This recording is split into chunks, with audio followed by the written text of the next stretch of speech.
Hello and good morning সবাইকে। Trade টেম্পলে সবাইকে welcome. কালকে আমরা যে প্রি ওপেনিং অ্যানালাইসিস দিয়েছিলাম সেটা 100% ম্যাচ করেছিল এবং তোমরা আমার ভিডিওতে দেখেছো, না হলে গিয়ে দেখে নিও যে সেই অ্যানালিসিস মেনটেন করে আমরা ট্রেড করেছিলাম এবং প্রায় 20% প্রফিট আর্ন করেছিলাম।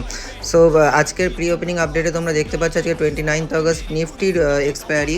Nifty day wise all time হাইতে যাওয়ার চেষ্টা করছে কিন্তু একটা রিজেকশন নিচ্ছে, কোনো স্ট্রং ক্যান্ডেল মুভমেন্ট নেই। সো আজকেও ডাউন সাইড থাকার সম্ভাবনা বা সাইডওয়েজ থাকার পসিবিলিটি বেশি আছে। সো ট্রেড অ্যাকর্ডিংলি যদি ওপরে এই ট্রেন্ড লাইন যেটা ড্র করা আছে, নিচে যেই ট্রেন্ড লাইনটা আসছে এখানে যদি তোমরা এর নিচে গিয়ে মার্কেট সাস্টেন করে পুট সাইডে যেতে পারো, আর নাহলে 25,000-এর ওপরে 25,100-এর ওপরে যদি মার্কেট গিয়ে সাস্টেন করে তাহলে তোমরা এই রেজিস্ট্যান্স লেভেলের উপরে গিয়ে যদি সাস্টেন করে কল সাইডে যেও। বাট বেসিক্যালি আজকে মার্কেট সাইডওয়েজ এবং পুট সাইড থাকার সম্ভাবনাই বেশি। So please trade accordingly and trade safe, কারণ সাইডওয়েজ মার্কেট অলওয়েজ লস হয়।